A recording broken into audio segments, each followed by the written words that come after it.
சர்வதேவ சர்வகுரு சமேத சத்குரு ஸ்ரீ சேஷாத்ரி சுவாமிகள் பாதுகாபியாம் நமோ நம. நம் பாரத பூமி மிக புண்ணியமான பூமி. தேவர்களும் இந்த பாரத பூமியில் பிறக்க வேண்டும் என்று ஆசைப்படுவார்களாம். அப்படித்தான் ஸ்ரீமத் பாகவதத்திலே சொல்லியிருக்கிறது. இந்த பாரத பூமியிலே காவேரியும் தாமிரபரணியும் ஓடுகின்ற தென் பக்கத்திலே நிகழ்ந்த பக்தி ஆச்சாரம் அனுஷ்டானம் இருப்பதால் இந்த தென் பாரதத்திலே பிறக்க வேண்டும் என்று இன்னும் நிறைய ஆசை இருக்குமாம். இந்த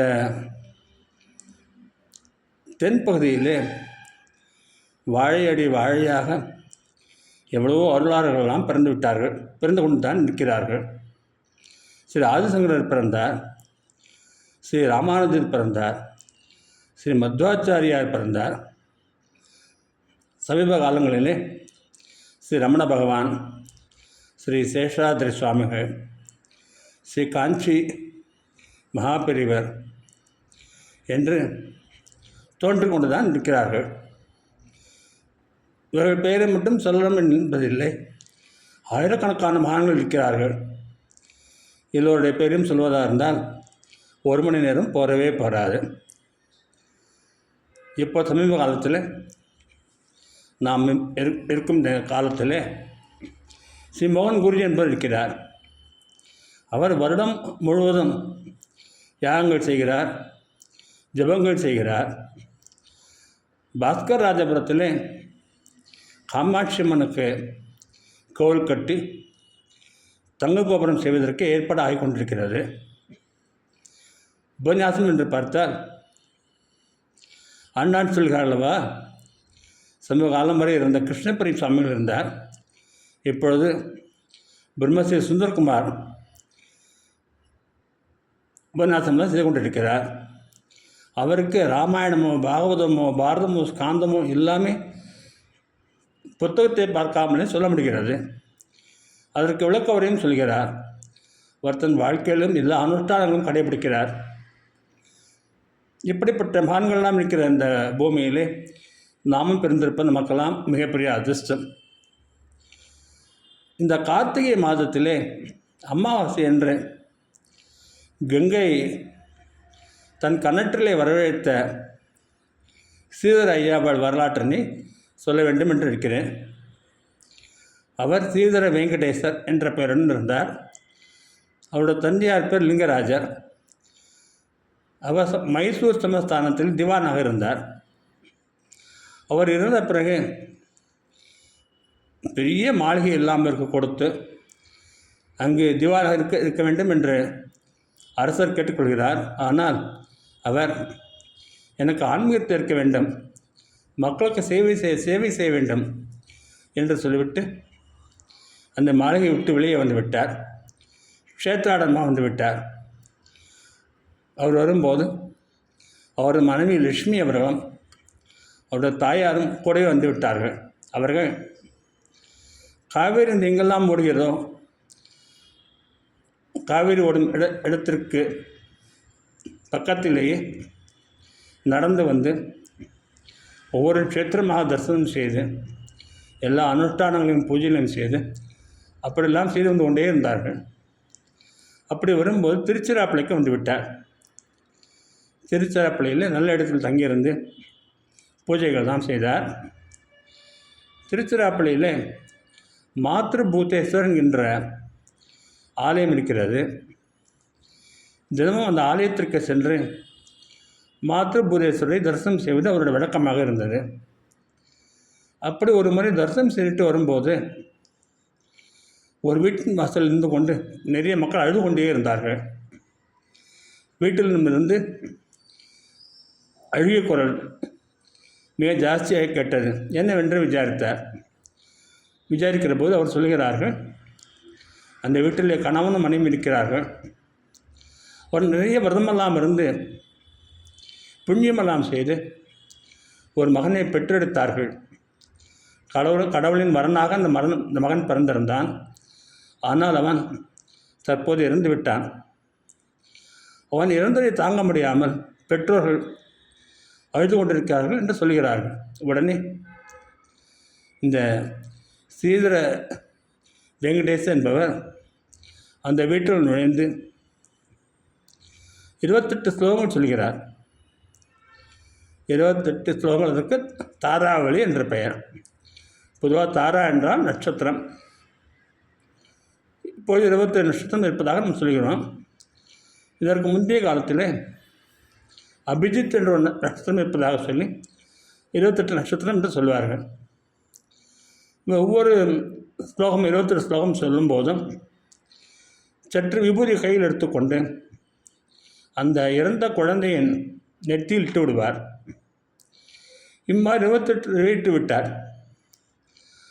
28வது முறை இட்ட பிறகு அந்த குழந்தை உயிருடன் எழுந்து உட்கார்ந்து கொண்டு விட்டது. எல்லோருக்கும் ரொம்ப சந்தோஷம். அந்த சிறுவன் ஏதோ தூங்கிக்கொண்டே இருந்தது போல், தூங்கிவிட்டு எழுந்தது போல் எழுந்து உட்கார்ந்து விட்டான். எல்லோரும் வரையை பாராட்டினார்கள். இவர் சொன்னார், நான் எதுவும் செய்யவில்லை, எல்லாம் பரமேஸ்வரன் கருணை தான். பரமேஸ்வரன் ஆசுதோஷி கருணாமூர்த்தி அலகாலட்சத்தை சாப்பிட்டு வந்தவா, அவனுடைய கருணையினால் தான் இந்த குழந்தை பிழைத்ததுன்னு சொல்கிறார். சொல்லிட்டு வெளியில் வருகிறார், தன் இருக்கும் இடத்திற்கு செல்கிறார். இப்படி அவர் சொன்னால் கூட அந்த ஊர் மக்கள் எல்லோரும் அவரை பெரிய சித்த புருஷர் என்று நினைத்துக்கொள்கிறார்கள். நினைத்துக்கொண்டு தங்களது சிறு சிறு குறைகளை எல்லாம் அவரிடம் சொல்லிக்கொண்டே இருக்கிறார்கள். அவர் பூஜை செய்ய முடியவில்லை, ஜபம் செய்ய முடியவில்லை, பாராயணம் செய்ய முடியவில்லை. அதனால் அவர் அந்த ஊரிலிருந்து கிளம்பி தஞ்சாவூர் பக்கமாக வந்துவிட்டார். தஞ்சாவூருக்கு வருகிற போது ஷஹாஜி என்ற ஒரு அரசர் இருந்தார், மராட்டிய அரசர். அவர் திருவிசைநல்லூரில் இவருக்கு ஒரு பெரிய வீடினை கொடுக்கிறார். எல்லா வசதிகளையும் ஏற்படுத்தி தருகிறார். நம்முடைய சம்பிரதாயத்தில் இப்படி தான் வழக்கம். யாரெல்லாம் கடவுளுக்கு பூஜை செய்கிறார்களோ, வேதத்தை இப்படி வாழ்கிறார்களோ, அவர்களுக்கு எந்த ஒரு குறையும் இல்லாமல் எல்லா வசதியும் செய்து தருவார்கள். அப்படி செய்து தரும்போது அவர்கள் செய்யும் பூஜையால் சர்வே ஜனாக சிக்கினு பவந்து என்று சொல்வார்கள் அல்லவா, எல்லா மக்களுக்கும் எல்லா நன்மையும் ஏற்படும். எப்படி அவர் இந்த வீட்டில் இருந்து கொண்டிருக்கிறார், அவருடைய வீட்டிலே தேவசம் செய்ய வேண்டியிருக்கிறது. தேவசம் செய்வதற்காக மனைவி சாந்தமெல்லாம் செய்துவிட்டு எல்லா காய்கறிகளையும் எல்லா பதார்த்தங்களையும் சமையல் செய்துவிட்டார். இவர் ஸ்நானம் செய்வதற்காக காவேரிக்கு செல்கிறார். காவேரியில் ஸ்நானம் செய்து வரும்போது ஒரு சாதாரண மனிதர் ஒருவர் தரையிலே மயக்கமாக விழுந்து கிடக்கிறார். அவரை பார்த்தால் பல நாட்கள் சாப்பாடு இல்லாத மாதிரி இருக்கிறது. அவர் சாப்பிடவே இல்லை என்று தோன்றுகிறது. உடனே அவர் கை கொடுத்து அவரை கையில் தாங்கி அந்த மனிதரை வீட்டுக்கு அழைத்து வந்து தவசம் செய்வதற்காக என்ன பதார்த்தங்கள்லாம் செய்யப்பட்டிருக்கிறதோ அவை எல்லாவற்றையும் அவருக்கு கொடுக்கிறார். அவர் சாப்பிடுகிறார். அவர் சாப்பிட்டு பசி தீர்ந்து விடுகிறது. நன்றாக ஆகிவிட்டார். இதற்கு பிறகு இவரும் இவருடைய மனைவியும் மறுபடியும் ஸ்நானம் செய்துவிட்டு தவசத்திற்கான எல்லா பதார்த்தங்களையும் செய்கிறார்கள். செய்துவிட்டு பிராமணர்களை வீட்டுக்கு வந்து தவசத்தை நடத்தி தர வேண்டும் என்று கேட்டுக்கொள்கிறார்கள். அப்பொழுது அந்த பிராமணர்கள் சொல்கிறார்கள், நம் சாஸ்திரப்படி தவசம் இருக்கிற நாளன்று வெளிமனிதருக்கு யாருக்கும் சாப்பாடு கொடுக்கக்கூடாது. அது பித்திருக்களின் தினம். பித்திருக்களுக்குத்தான் ப்ரையாரிட்டி கொடுத்து தவசம் செய்து பிராமணர்களுக்கு போஜனம் செய்துவிட்டு பிறகு கூட பித்ருசேஷம் வீட்டில் உள்ளவர்கள் தான் சாப்பிட வேண்டும். இதுதான் சம்பிரதாயம். நீங்கள் ஆனால் அம்மாதிரி செய்யாமல் வெளிமதுரை வீட்டுக்கு கூட்டி வந்து அவருக்கு முன்னாடி உணவு படுத்திவிட்டு பிறகு தவசம் செய்வதற்கு எல்லாம் செய்திருக்கிறீர்கள். இது பெரிய பாவம். இதனால் நாங்கள் தவசத்தினை உங்கள் வீட்டில் நடத்தி தர மாட்டோம் என்று சொல்லிவிட்டார்கள்.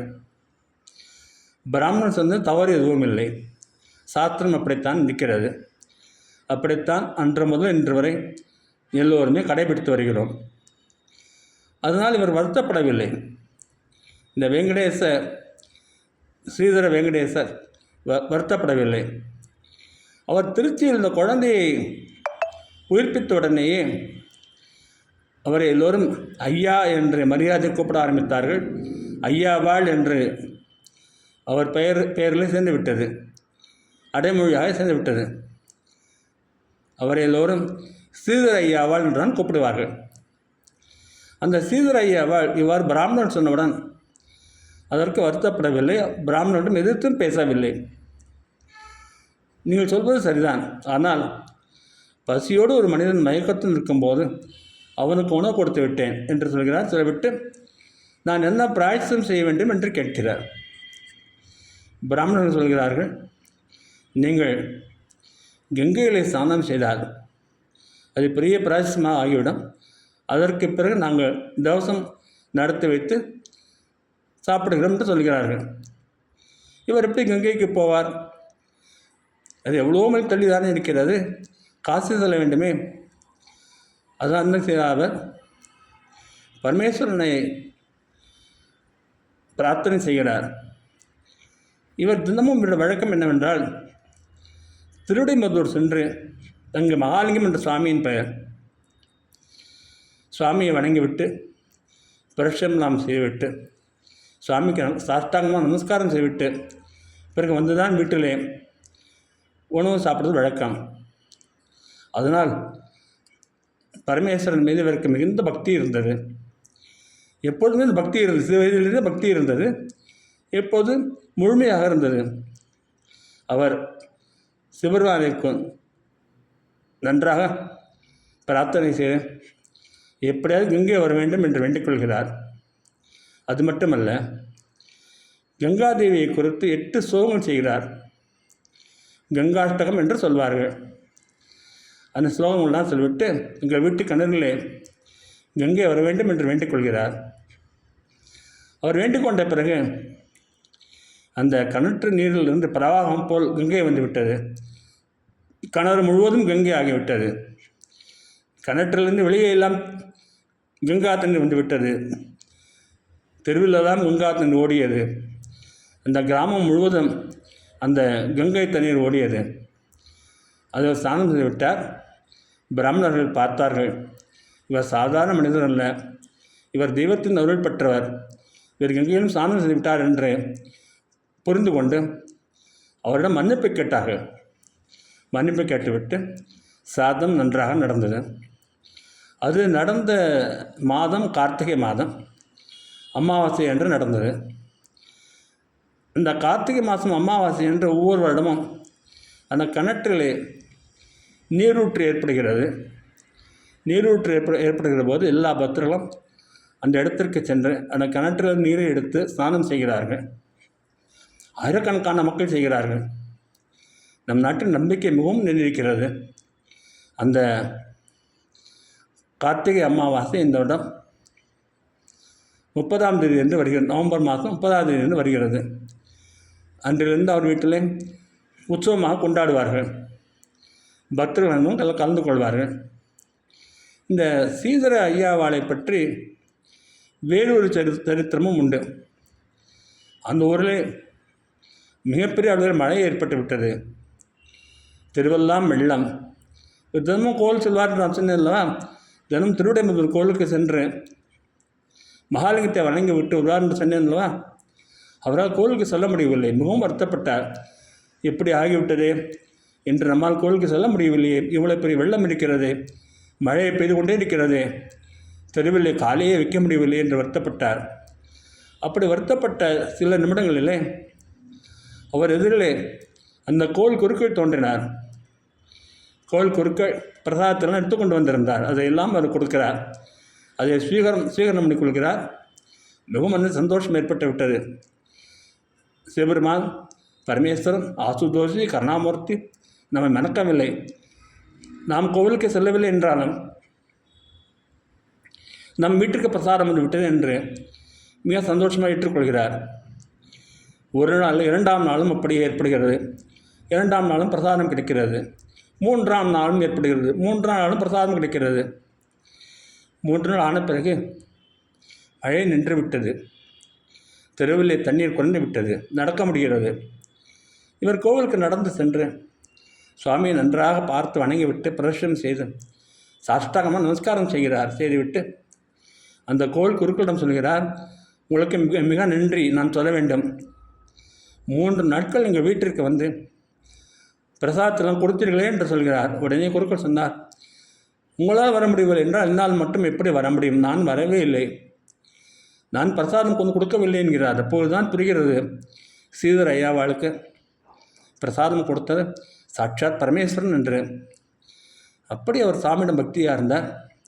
நிறைய புத்தகங்களாக எழுதியிருக்கிறார். சான்ஸ்கிரிட் டிக்ஷனரிலாம் எழுதியிருக்கிறார். அப்பேற்பட்ட பெரிய மகான் நினைத்து கொண்டு நாம் கார்த்திகை மாதம் அமாவாசையை நன்றாக கொண்டாட வேண்டும் என்று பகவானை பிரார்த்தனை செய்கிறேன். ஸ்வஸ்தி பிரஜாபி பரிபாலயந்தாம் நியாயேன மார்கேண மகிமகிசாக கோபிராமணேபியோ பிரம்மசநித்யம் லோகா சமஸ்தா சுகினோ பவந்து காயேன வாச்சா மனசா இந்திரியர்வா புத்தியாத்மனா வா பிரகிருதே சுபாவாத் கரோமி யஜ்ஜத் சகலம் பரஸ்மை நாராயண சமர்த்த. இந்த வரலாறு என்ன புரிந்து கொள்ள வேண்டும் என்றால், நம் நாட்டில் எப்போதுமே எல்லோருக்கும் உணவு கிடைக்க வேண்டும் என்றால் இருந்தோம். நாம் அன்பு நிறைய இருந்தது. தனி மனிதனுக்கு உணவு இல்லை என்றால் ஜெகத்தினை அழித்து விடுவோம் என்று ஒரு புலவர் சொன்னாரா?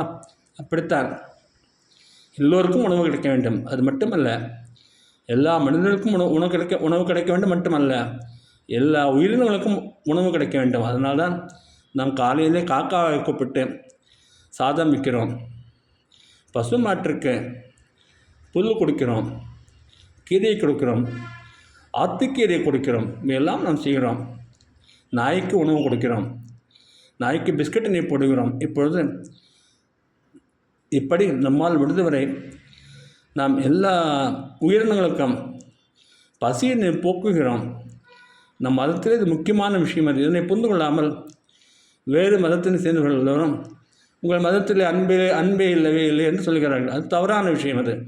அது மட்டுமல்ல, உயிருடன் இருக்கும்போது உணவு கொடுப்பது போல இறந்த பிறகும் அவர்களுக்கு உணவு கிடைக்க என்பதற்காக மாதம் தர்ப்பணம் செய்கிறோம். அமாவாசை என்று மாசப்பிறப்பென்று தர்ப்பணம் செய்கிறோம்.